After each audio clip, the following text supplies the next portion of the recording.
Okay, greetings, dear Gemini. This one is for you. That's you, Gemini, right there. This is Tarot Illumination.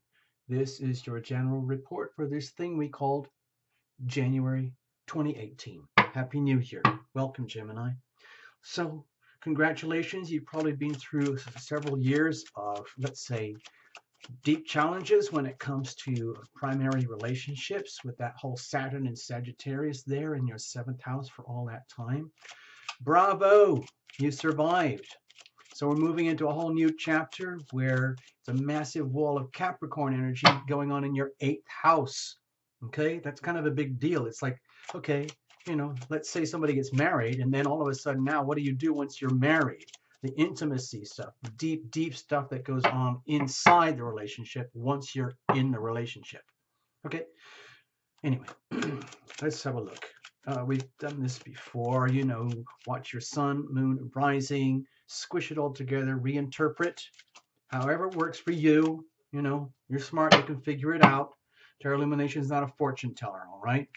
No jumpers, no flyers, no oracles, no reversals, none of it. It's hard enough to do it just with the basics, okay?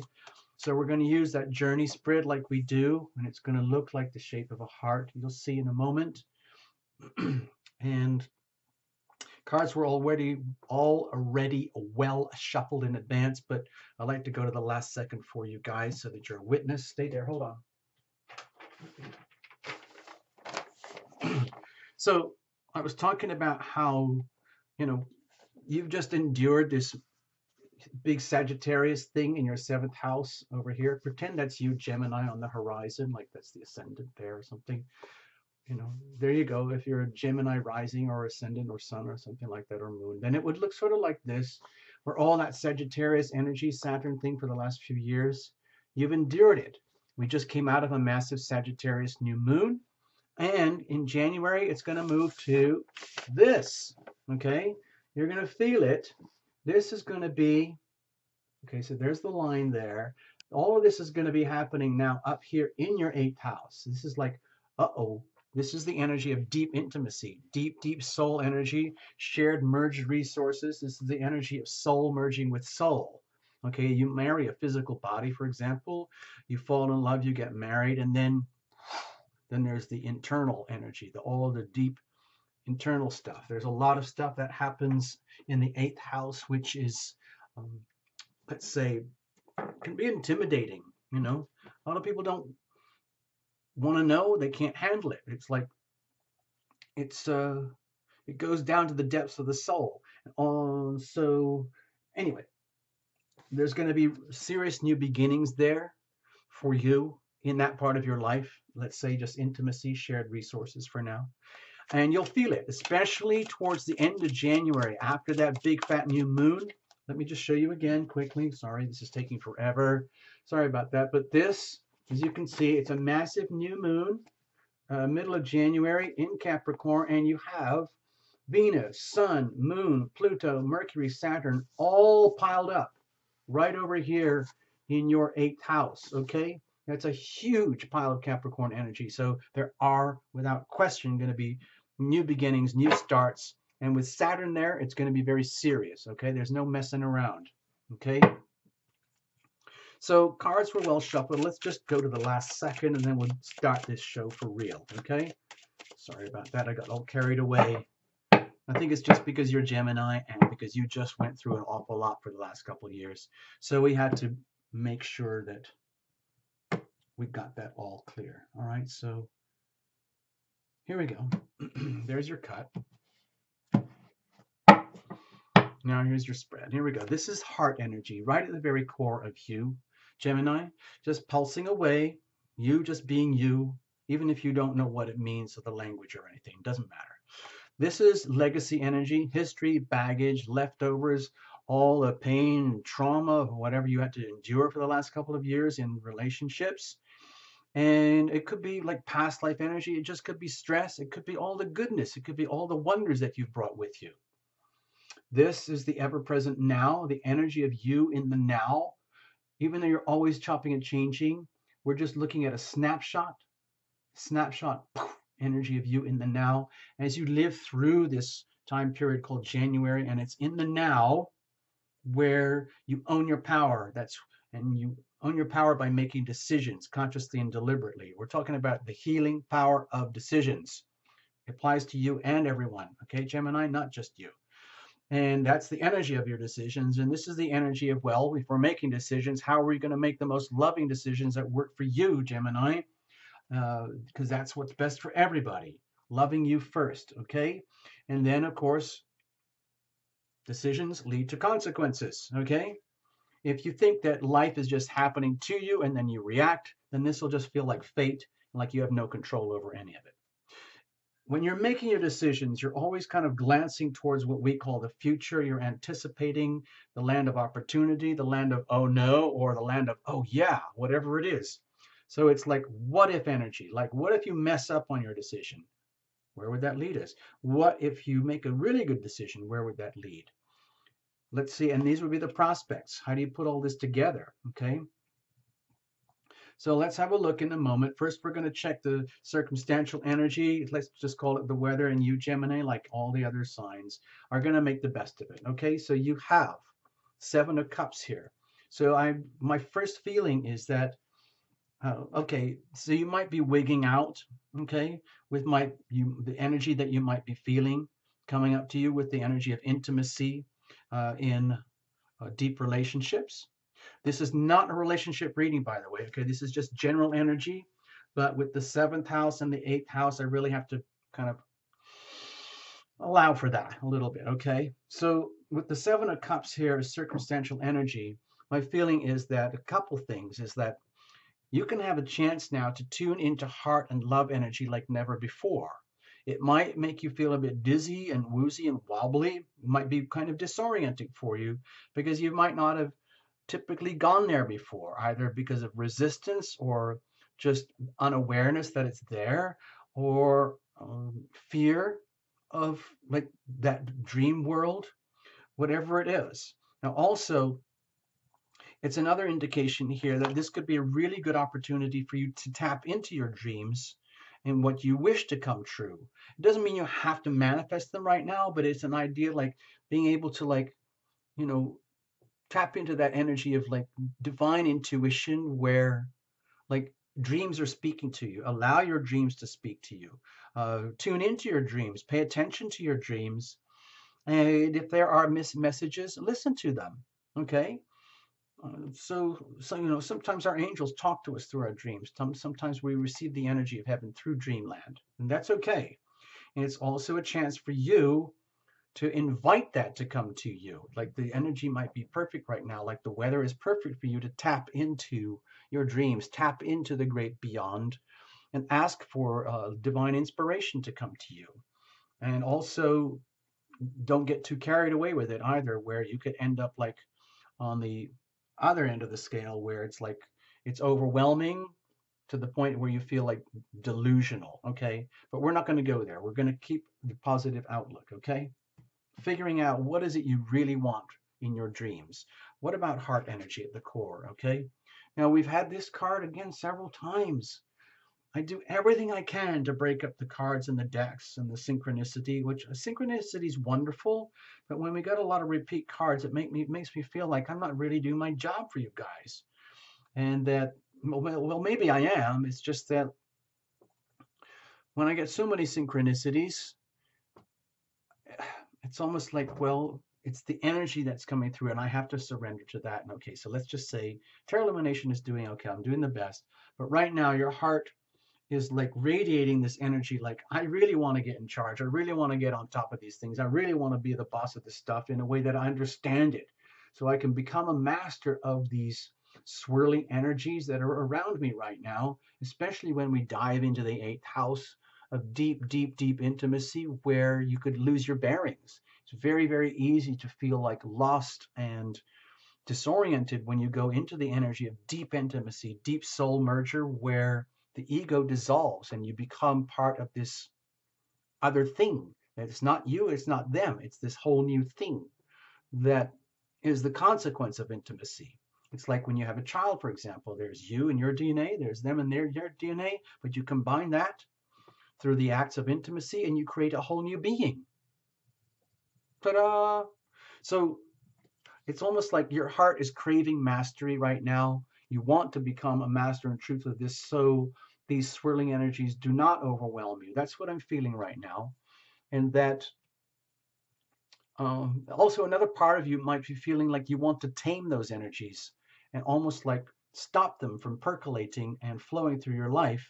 But that's the energy of resistance, is you're putting a huge amount of energy in ways that are futile. But I don't feel that. I don't want to stress on that too much. I think it's much more about your heart is wanting to like understand this like swirly type of energy in a way that's intellectually comprehensive to you in terms of like higher knowledge and wisdom, okay? Because you've learned a lot about that through Saturn and Sagittarius, you know, like the serious aspects of what goes on in relationships for the last couple of years. Now we're taking it even deeper, okay? We're going much deeper into the world of the intimacy of relationships. So it's like deep in your heart level, that's what your heart wants. You want to attain mastery at that level, so it becomes like uh, like knowledge, information, wisdom that you can own and maintain and express and carry and live as example. What are you bringing in with you? Okay, another repeat card. I don't know what to tell you. Okay, sorry about that, but Gemini, it feels to me like you're just so glad to be out of the wars. Like if you were really, really struggling over the last few years, last couple of years with a lot of this heavy Saturn pressure in your seventh house of like getting things together in the act of relationship, marriage type structures where, it's not frivolous stuff. This is serious, serious stuff. Because like if you use the example of marriage, even though this is not a relationship reading, you've just come out of that sphere for the last few years. So there's like a hangover effect.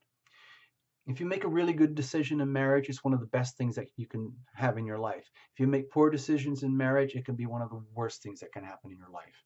And it's almost like, okay, thank you very much. I've been through all that. I get it. I get it. I get it. I don't want to be locked in battles about this stuff anymore. I've learned as much as I can learn. Thank you. It's great. We'll figure it out on the next Saturn cycle. I have attained as much mastery as I can. Thank you very much. I want to come out of this on the other side with a sense of love, with a sense of love that I can bring to myself, love that I can bring to others, and walk away from the battles and the wars and the testing and the pressure and start to enjoy some of this love in the perhaps like the world of intimacy, even though the reality is you might not really know what goes on in there. But that's okay. It's okay. The intention is there. Very deep, strong, pure, simple, loving intention to love and be loved. Get away from the wars. So, what about the now? Okay, it might feel as though you're stepping onto a, when you go to a fairground and there's those big swirly roundabout things and they go ding ding ding ding ding ding ding ding ding ding ding ding ding ding, and you just want to get on that. You just want to get on it and enjoy it and be swept along and just like it's almost like abandoning yourself to the fates of what does happen in the world of deep intimacy. What's going to happen in my life right now? You know what? I'm totally game. It's like Gemini is saying, whatever happens, happens. I'm ready. I'm ready. I'm willing and I'm able. I'm worthy. I'm deserving and I'm open. Bring it on. Bring it on. Yeah, I know it's going to go up and down and I'm going to have some swirly moments where I'm going to get really tripped out. But I also know somehow or another, in one way or another, this is all going to work out. And let's just say it in the old fashioned way, the fates are working for me. They're on my side. It's always working for you. Sometimes it feels like you're going up. Sometimes it feels like you're going down. And then up again and then down again. But hey, that's life. Life is kind of like a waveform, like the ocean, like all energy moves in waves. Okay. So it's on the understanding that you, Gemini, even though you might be feeling like the circumstantial energy around you is a little bit disorienting, where you don't really have much of a sense of a compass of what's actually going on here and how are we going to do this in a methodical, sensible, comprehensible way like the Gemini would like. In other words, being able to communicate that openly and listen about it in a way that's understandable. The reality is, you might have a lot to learn in that department, and the only way is to literally dive in the deep end and throw yourself at the mercy of the fates. There you go. And you get it, and you're doing it with great, great courage. So, bravo, Gemini. But that also comes with a lot of wisdom, okay? Your heart knows deep down that this is a good way to go, a good way to be. And it's okay at certain points to literally abandon yourself to the fates, because then you're being completely open. You're saying, okay, bring it on. Whatever it is I have to learn, whatever it is I have to know, I will only know by jumping into that deep, deep, deep pond, that deep sea, that deep, deep ocean, that energy of the eighth house. Okay. All that new Capricorn energy that's happening for you, Gemini. Let's have a look. When you're making your decisions, okay. Another repeat card. I don't know what to tell you. Making a decisions, it's only understanding that as you go through this like metamorphosis that's going to be unfolding for you for the next 3 years, starting very vividly and very clearly this January, you're going to really feel it, especially towards the end of the month. It's just like, okay, I'm diving in, I'm going for it, and committing yourself to literally a 3-year journey. Okay. And it's only understanding when you're making decisions, a lot of what's going to happen might feel uncomfortable because everything that's not working for you is going to be swept away, cut away, surgically removed, delicately, let's say just gently, gently, let's say, what's another word for that where it's like extracted? That's what I was wanting. Extracted, and if things that are not working for you, so that you can become the new you, understand to a much greater, deeper depth of what really goes on in the energy of profound relationships by being extremely courageous, getting out of the wars, the frontline wars, settling into something that works for you, especially when you feel it in the pulse of your heart, being courageous about it, honest and true, listening to your highest consciousness, and taking the big leap into fate, so to speak, on the understanding all the decisions that you make are going to be about what's not working for me. What is not working? That has to be identified, cleared, and let go and released. And if I try to hold on to it, all I'm doing is bringing pain to my life. So with the death card here, it's about allowing the transformational healing power of love to occur. It might be something to do with, I don't know, Jupiter and Scorpio, okay? That's happening in your 6th house. A lot to do. You know, I'm not going to mention it here with the astrology, but we've got this whole year still, almost 9 months still of Jupiter and Scorpio, which is doing a tremendous amount of work, sorry, over here in your 6th house, which is very much to do with cleaning up your act, especially when it comes to health and practices and habits, and purifying and clarifying and rectifying things that are not working. And that's to do with the healing processes, especially when it comes to the healing power of love, which is probably going to be very important to integrate into how things work for you in the 8th house of intimacy. So, you know, what's that cliche now? Learning how to be comfortable with being uncomfortable. That's okay. Allow for the fact that it might be uncomfortable at times as you go through this deep, deep journey, okay, starting here in January. So when you're making decisions, you've got to be aware of what works for you, Gemini. Not trying to appease anybody or fit in or just go with whatever you thought used to work. No. It's much more about discovering what actually works. In other words, once you remove all the things that are obsolete and redundant from your operating system about how you ever you operated before, even in your highest awareness and learning, going forward, it's a realization that there's a lot more to learn and that you are going to be, let's say, very actively participating in the learning process. It might be very choppy at times. It could be very exciting. It could be very rewarding, but every single decision will have an element of like lightning awareness to it. That's what I feel here, where you'll realize, oh gosh, I get it. Now I can see how I was messing up before. I get it now.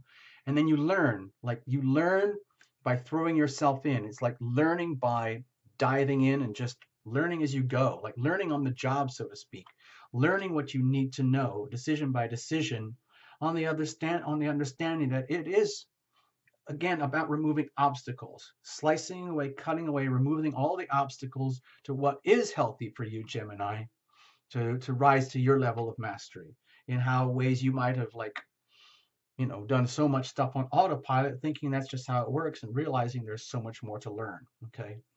So making the decisions moving forward, where does that lead you? Okay. Well, I don't know why I'm laughing, but I feel this is very much to do with when you make these decisions, each time it's almost like this is going to be very hard for me to explain, but it feels like as you go through this new journey that's going to start unfolding for you here, middle and end of January, you're going to realize like, oh, I just figured it out, man. Like extracted and removed that obstacle, that obsolete habit, pattern, way of thinking and believing about how things work in relationships, especially deep intimacy. And then I get it now. Moving forward, that was the most loving thing to do. Allow that to happen. And that puts you in a position of facing the mystery yet again. It's almost like, well, wait a minute. I just figured out something really important. And now you're saying we have to go even deeper, deeper and deeper and deeper. And the reading is saying, yes, Gemini, that's exactly what it's about. That's the whole process of intimacy. Ha, ha, ha, ha, ha. Going so deep to the point where you might get scared and freaked out, like, whoa, where? Like it's all a big mystery to me.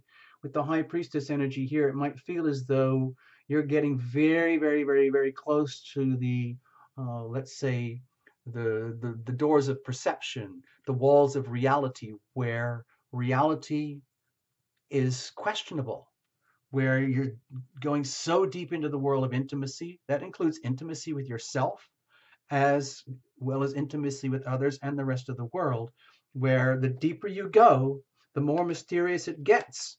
And the more you start to uncover the mysteries and the different labels and different types of mystery that you will encounter on the way. But that's the whole point of this thing, is to get in touch with this deep, like otherwise hidden, invisible energy and allow it to percolate and have names and identities. So you're not held hostage by the unknown, okay?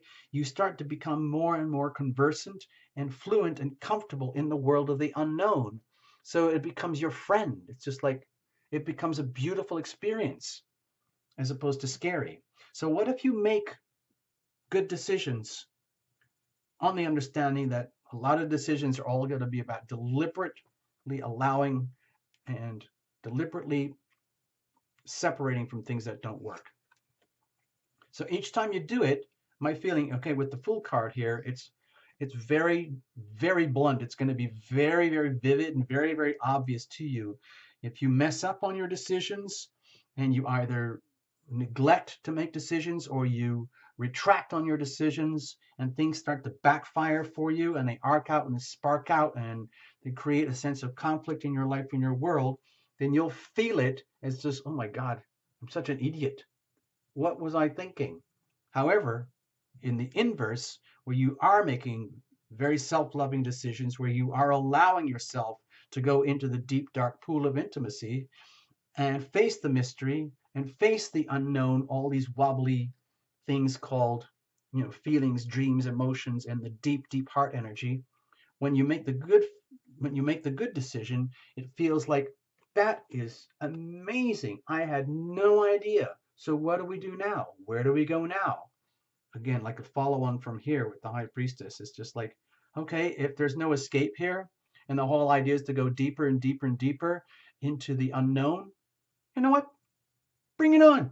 Just bring it on, okay? Going back to this energy. You know what? Yeah, just bring it on, man. I can handle it. I have no idea what's going on or how this all works, but we're going to learn by example. We're going to learn by throwing ourselves in the deep end. So where does that take us? Whew! Okay, so it might feel burdensome at times because it's like so much to handle, but I feel this is something that you can handle, and it might be something to do with You being taken to the limits of your abilities simply because of all this massive wall of Capricorn touching you in a part of your life that would normally be, let's say, put on the shelf or ignored or denied because it can be so challenging and awkward to handle. You know, Geminis, you like to be fully engaged in life in the three dimensions. What, how your sense is working, all the, eyes, nose, ears, uh, taste, sense, touch, speaking and listening. And then having to go and deal with all this super invisible heavy duty stuff. It's like, what, what's the point? Life is here right now. And so as you go through this, my feeling is please do not be scared or intimidated by this 10 of Wands here. Please see it as to be expected as part of this amazing new journey. You're going to be learning so much. It's going to be so exciting that even though it could be challenging and say at times and burdensome at times, it's going to be ultimately fulfilling for you. That's what it says here, okay? So you can handle it. There's no question you can handle it. It might feel overburdensome at times, but you can handle it. And once you get through it, guess what? I mean, I'm taking outrageous steps here with this reading, but once you get through this and once you fully understand what we're talking about here, you can put all this down and you won't have to carry it as a big burden anymore. It'll be a joy. All right, said enough. Went on way too long. Sorry. Gosh, I talked too much. Sorry. Okay, happy holidays. Enjoy the new year. Well done, Gemini. Thanks for picking Terra Illumination. Bye-bye.